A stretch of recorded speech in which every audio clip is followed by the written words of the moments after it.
In some of the reading that I've done, there's discussion of the dark night of the soul. I don't think it's so much as losing faith, but losing that contact and feeling that you're in the desert and that there's nobody listening. Have you experienced that? And yeah. How do you... could you tell me what it was like? And how Terrible. it One of the standard things that happens, if you've had quite a nice, sort of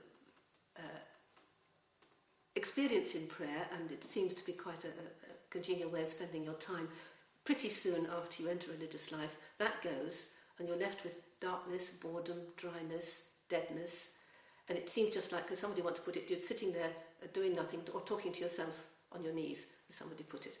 And to have the faith that actually something is happening can be quite difficult.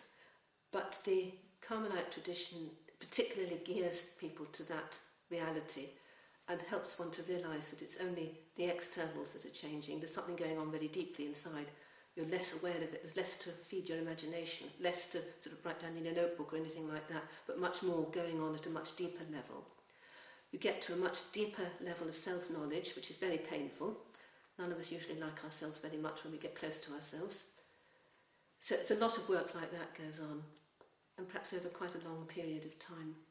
There were a couple of periods in my life when any sense of that just seemed to be obliterated. And even the sense of God's presence, of God's love. Even at one time, the very sense of God's existence. At the time, it's not possible to really make sense of what's happening. That's part of the suffering of it. But later on, I was able to see that within the context of John of the Cross's teaching about the Dark Night, and to understand that it's God's way of progressively leading a person deeper into a truer relationship with him, which involves letting go of all earlier concepts and constructs about God, which are shaped very largely by our life experience, our teaching, the way the faith has been presented to us, but hasn't yet become fully personal. And because as I said, if this way of life is a response to God's invitation to enter into a deeper relationship with him, he certainly wants it to be a real relationship with the real person that I am and the real God that he is.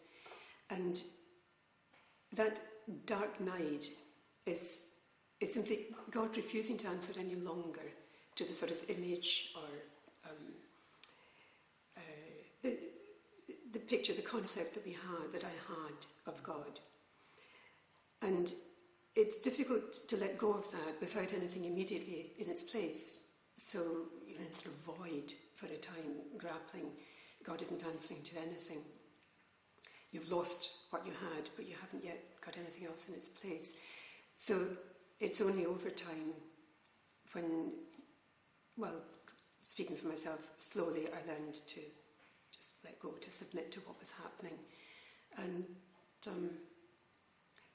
And gradually came through to a much simpler but much deeper and more real sense of God in my life, of who God is in my life, and of who I myself am. That I would say I emerged from that experience, and it lasted, I did last a couple of years. I would say I emerged from it with my feet finally on the ground. I knew who I was and was content to be who I am. And until you come to that point, you can't really give yourself to God until you have possession of yourself, until you know who you really are.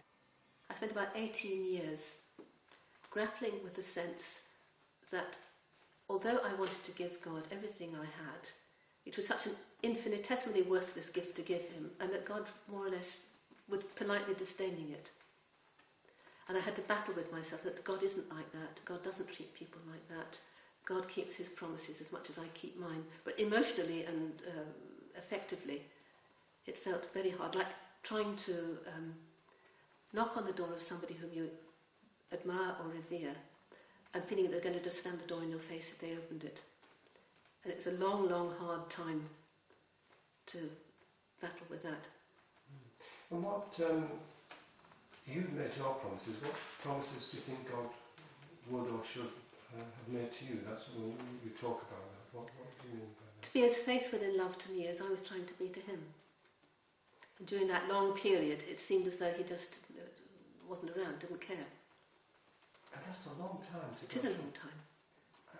How did you struggle with that from day to day? I mean, that's...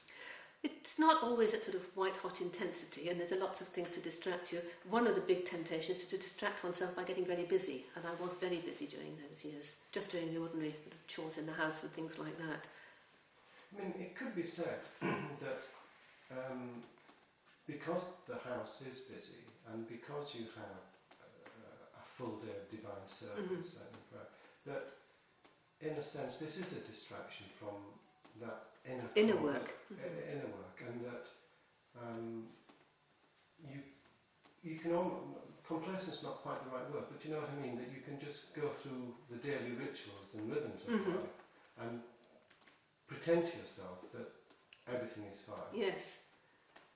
But you're not doing that. You weren't doing that for 18 years. That's a long, long time to spend in... I think that's the nature of faith, is to hang on when you're absolutely in the desert and there's just no horizons.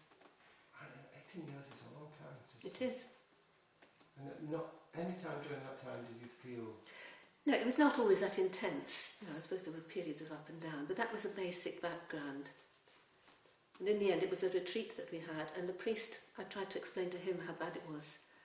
And he just said very quietly, God isn't like that. God doesn't do that to people. And somehow he sort of unlocked a prison I felt I'd been shut in. And after that, I felt free again, and that all my fears and apprehensions about God's relationship towards me had been just a complete misunderstanding. Well, a complete testing of my faith. And I sort of came out the other side with something more positive.